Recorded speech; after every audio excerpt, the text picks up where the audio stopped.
El día de hoy vamos a leer El Monte de las Ánimas de Gustavo Adolfo Bécquer. La noche de difuntos me despertó a no sé qué hora el doble de las campanas. Su tañido monótono y eterno me trajo a las mientes esta tradición que oí hace poco en Soria. Intenté dormir de nuevo, imposible. Una vez aguijoneada la imaginación es un caballo que se desboca y al que no sirve tirarle de la rienda. Por pasar el rato me decidí a escribirla como en efecto lo hice.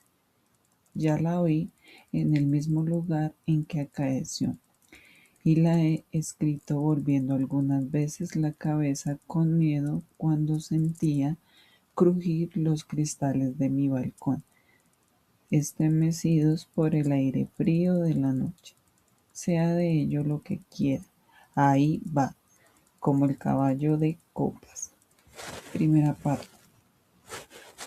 Atad los perros, haced la señal con las trompas para que se reúnan los cazadores y demos la vuelta a la ciudad. La noche se acerca, es día de todos los santos y estamos en el monte de las ánimas. ¿Tan pronto? A ser otro día, no dejará yo de concluir con ese rebaño de lobos que las nieves del Moncayo han arrojado de sus madrigueras. Pero hoy es imposible. Dentro de poco sonará la oración en los templarios y las ánimas de los difuntos comenzarán a tañer su campana en la capilla del monte. En esa capilla ruinosa, vaya, ¿quieres asustarme? No, hermosa prima, tú ignoras cuánto sucede en este país, porque aún no hace un año que has venido a él desde muy lejos. Refrena tu yegua, yo también pondré la mía al paso y mientras dure el camino te contaré esa historia. Los pasajes se reunieron en alegres y bulliciosos grupos.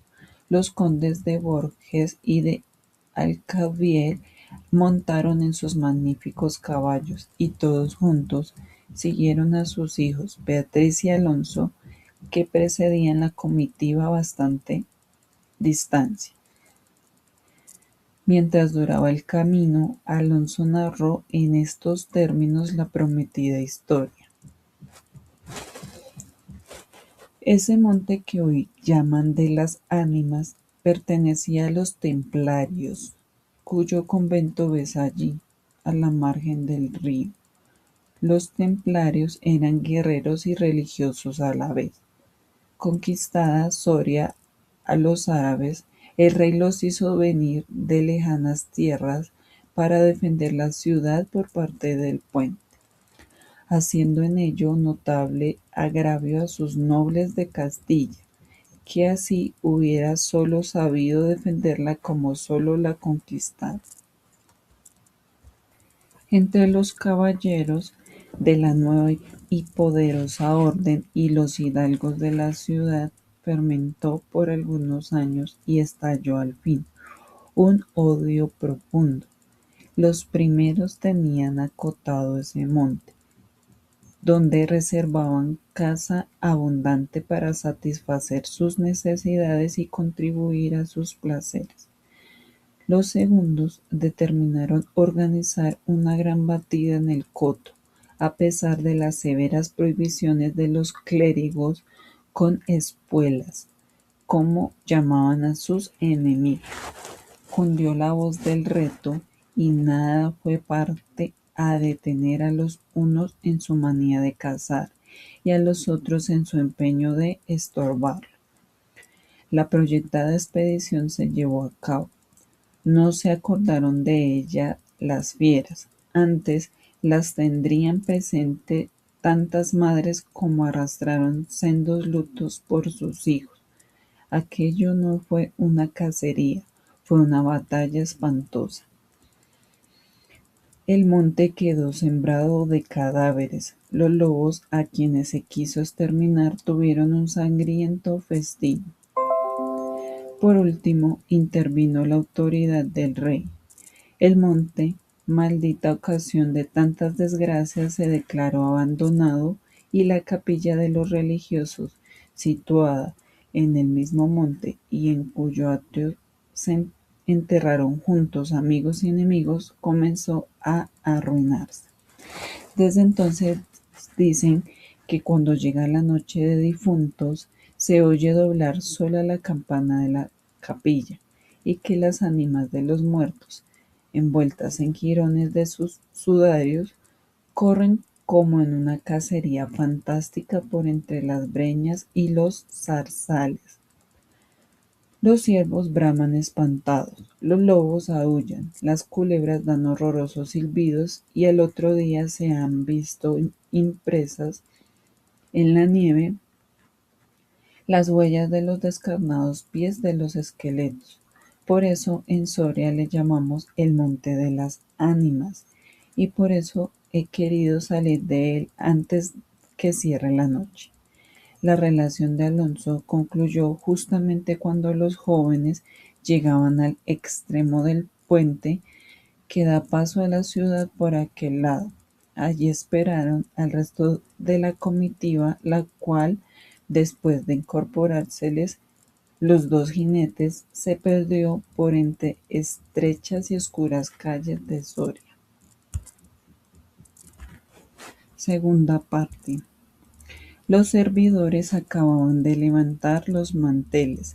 La alta chimenea gótica del palacio de los condes de Alcudiel despedía un vivo resplandor iluminando algunos grupos de damas y caballeros que alrededor de la lumbre conversaban familiarmente, y el viento azotaba los emplomados vidrios de las ovejas del salón. Solas dos personas parecían ajenas a la conversación general. Beatriz y Alonso. Beatriz seguía con los ojos, absorta en un vago pensamiento, los caprichos de la llama. Alonso miraba el reflejo de la hoguera chispear en las azules pupilas de Beatriz. Ambos guardaban hacía rato un profundo silencio. Las dueñas referían a propósito de la noche de difuntos cuentos tenebrosos, en que los espectros y los aparecidos representaban el principal papel, y las campanas de las iglesias de Soria doblaban a lo lejos con un tañido monótono y triste. Hermosa prima, exclamó al fin Alonso, rompiendo el largo silencio en que se encontraban. Pronto vamos a separarnos, tal vez para siempre. Las áridas llanuras de Castilla, sus costumbres toscas y guerreras, sus hábitos sencillos y patriarcales, sé que no te gusta. Te he oído suspirar varias veces. ¿Acaso por algún galán de tu lejano señorío? Beatriz hizo un gesto de fría indiferencia. Todo un carácter de una mujer se reveló en aquella desdeñosa contracción de sus delgados labios. Tal vez por la pompa de la corte francesa, donde hasta aquí has vivido, se apresuró a añadir el joven. De un modo o de otro, presiento que no tardaré en perderte. Al separarnos, quisiera que llevases una memoria mía. ¿Te acuerdas cuando fuimos al templo a dar gracias a Dios por haberte devuelto la salud que viniste a buscar en esta tierra? El joyel que sujetaba la pluma de mi gorra cautivó tu atención. Qué hermoso estaría sujetando un velo sobre tu oscura cabellera. Ya ha prendido el de una desposada. Mi padre se lo regaló a la que me dio el ser y ella lo llevó al altar. ¿Lo quieres?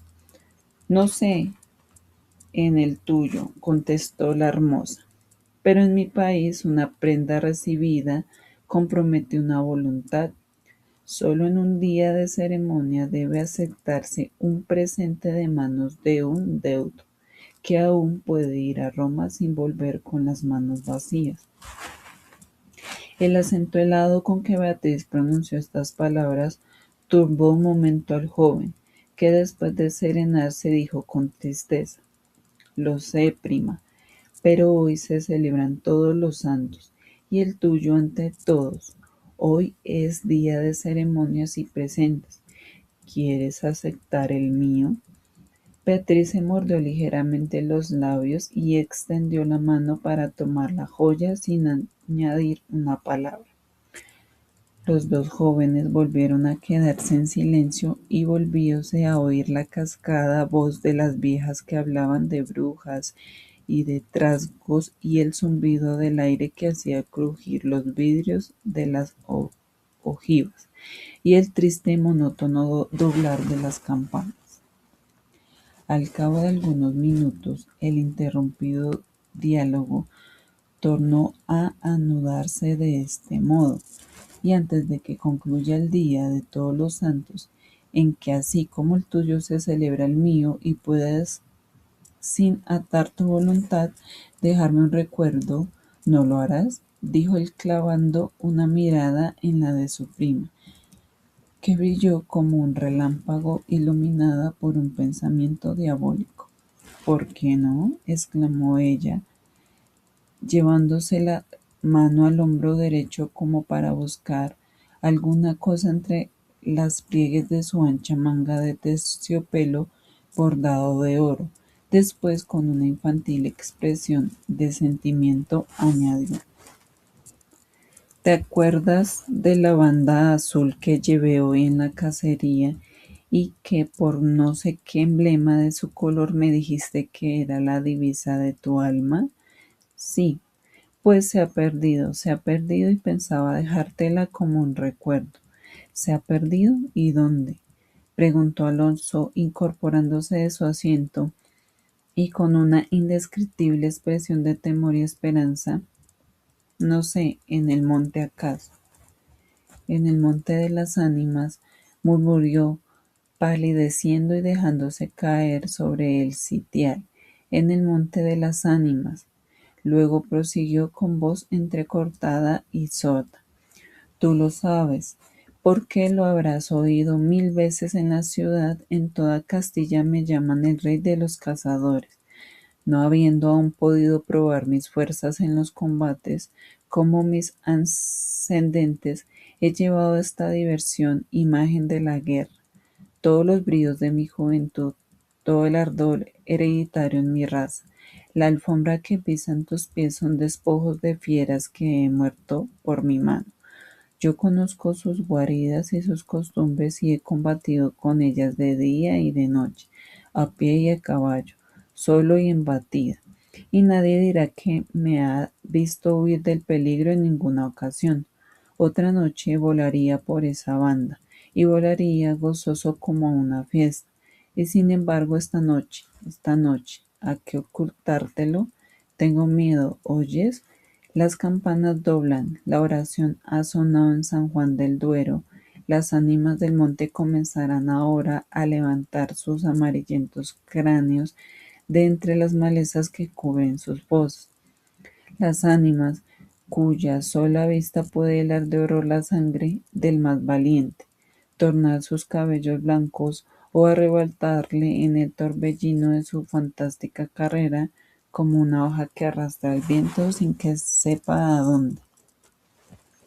Mientras el joven hablaba, una sonrisa imperceptible se dibujó en los labios de Beatriz, que cuando con- hubo concluido, exclamó con un tono indiferente y mientras atizaba el fuego del hogar, donde saltaba y crujía la leña, arrojando chispas de 1000 colores: Oh, eso de ningún modo, qué locura. Ir ahora al monte por semejante friolera, una noche tan oscura, noche de difuntos y cuajado el camino de lobos. Al decir esta última frase, la recargó de un modo tan especial que Alonso no pudo menos de comprender toda su amarga ironía. Movido por un resorte, se puso de pie, se pasó la mano por la frente como para arrancarse el miedo que estaba en su cabeza y no en su corazón, y con voz firme exclamó, dirigiéndose a la hermosa, que estaba aún inclinada sobre el hogar entreteniéndose en resolver el fuego. Adiós, Beatriz. Adiós. Hasta pronto. Alonso, Alonso, dijo ésta volviéndose con rapidez, pero cuando quiso o aparentó querer detenerle, el joven había desaparecido. A los pocos minutos se oyó el rumor de un caballo que se alejaba a galopes.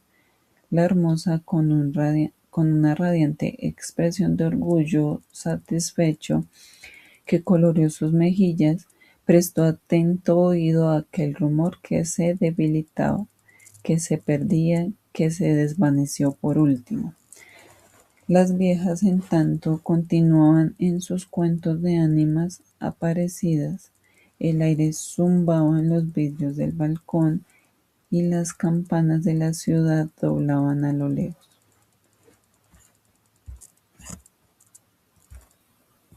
Tercera parte. Había pasado una hora, dos, tres. La medianoche estaba a punto de sonar y Beatriz se retiró a su oratorio. Alonso no volvía, no volvía, cuando en menos de una hora pudiera haberlo hecho. ¿Habrá tenido miedo? Exclamó la joven cerrando su libro de oraciones y encaminándose a su lecho. Después de haber intentado inútilmente murmurar algunos de los rezos que la Iglesia consagra en el Día de Difuntos a los que ya no existen, después de haber apagado la lámpara y cruzado las dobles cortinas de seda, se durmió con un sueño inquieto, ligero, nervioso. Las 12 sonaron en el reloj del postigo. Beatriz oyó entre sueños las vibraciones de la campana, lentas, sordas, tirtísimas, y entreabrió los ojos. Creía haber oído a par de ellas pronunciar su nombre, pero lejos, muy lejos, y por una voz ahogada y doliente. El viento gemía en los vidrios de la ventana. Será el viento, dijo, y poniéndose la mano sobre el corazón, procuró tranquilizarse, pero su corazón latía cada vez con más violencia. Las puertas de alerce del oratorio habían crujido sobre sus goznes con un chirrido agudo, prolongado y estridente. Primero unas y luego las otras más cercanas. Todas las puertas que daban paso a su habitación iban sonando por su orden, estas con un ruido sordo y grave, aquellas con un lamento largo y crispador. Después silencio, un silencio lleno de rumores extraños, en silencio de la medianoche con un murmullo monótono de agua distante, lejanos ladridos de perros, voces confusas, palabras ininteligibles, ecos de pasos que van y vienen, crujir de ropas que se arrastran, suspiros que se ahogan, respiraciones fatigosas que casi se sienten, estremecimientos involuntarios que anuncian la presencia de algo que no se ve y cuya aproximación se nota, no obstante, en la oscuridad. Beatriz, inmóvil, temblorosa, adelantó la cabeza fuera de las cortinillas y escuchó un momento. Oía mil ruidos diversos, se pasaba la mano por la frente, tornaba a escuchar, nada silencioso, veía con esa fosforescencia de la pupila en las crisis nerviosas como bultos que se movían en todas direcciones, y cuando dilatándolas las fijaban en un punto, nada, oscuridad, las sombras impenetrables. «Bash», exclamó, volviendo a recostar su hermosa cabeza sobre la almohada de raso azul del lecho. «¿Soy yo tan miedosa como esas pobres gentes cuyo corazón palpita de terror bajo una armadura al oír una conseja de aparecidos?» Y cerrando los ojos intentó dormir, pero en vano había hecho un esfuerzo sobre sí misma. Pronto volvió a incorporarse más pálida. Más inquieta, más aterrada, ya no era una ilusión. Las colgaduras de brocado de la puerta habían rozado al separarse, y unas pisadas lentas sonaban sobre la alfombra. El rumor de aquellas pisadas era sordo, casi imperceptible, pero continuado, y a su compás se oía crujir una cosa como madera o hueso, y se acercaban y se movía el reclinatorio que estaba a la orilla de su lecho. Beatriz lanzó un grito agudo y, arrebujándose en la ropa que la cubría, escondió la cabeza y contuvo el aliento. El aire azotaba los vidrios del balcón, el del agua de las fuentes lejana caía y caía con un rumor eterno y monótono. Los ladridos de los perros se dilataban en las ráfagas del aire y las campanas de la ciudad de Soria, unas cerca, otras distantes, doblaban tristemente por las ánimas de los difuntos. Así pasó una hora, dos, la noche un siglo, porque la noche aquella pareció eterna a Beatriz. Al fin despuntó la aurora. Vuelta de su temor, entreabrió los ojos a los primeros rayos de luz. Después de una noche de insomnio y de terrores, es tan hermosa la luz clara y blanca del día. Separó las cortinas de seda del lecho y ya se disponía a reírse de sus temores pasados, cuando de repente un sudor frío cubrió su cuerpo. Sus ojos se desencajaron y una palidez mortal decoloró sus mejillas. Sobre el reclinatorio había visto sangrienta y desgarrada la banda azul que perdiera en el monte, la banda azul que fue a buscar a Alonso. Cuando sus servidores llegaron despavoridos a noticiarle la muerte del primogénito de Alcudiel, que a la mañana había aparecido devorado por lobos entre las malezas del Monte de las Ánimas, la encontraron inmóvil, crispada, ácida, con ambas manos a una de las columnas de ébano del lecho, desencajados los ojos, entreabierta la boca, blancos los labios, rígidos los miembros, muerta, muerta de horror. Última parte. Dicen que después de acaecido este suceso, un cazador extraviado que pasó la noche de difuntos sin poder salir del Monte de las Ánimas, y que al otro día, antes de morir, pudo contar lo que viera, refirió cosas horribles. Entre otras, aseguró que vio a los esqueletos de los antiguos templarios y de los nobles de Soria enterrados en el atrio de la capilla, levantarse al punto de la oración con un estrépito horrible, y caballerosos sobre osamentas de corceles, perseguir como una fiera a una mujer hermosa, pálida y desmelenada, que con los pies desnudos y sangrientos y arrojando gritos de horror, daba vueltas alrededor de la tumba de Alonso.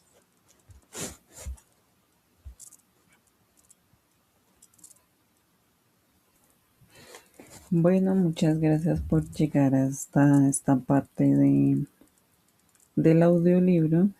Si te gustó, dale like, y si tienes algún comentario lo puedes poner aquí abajito. Gracias.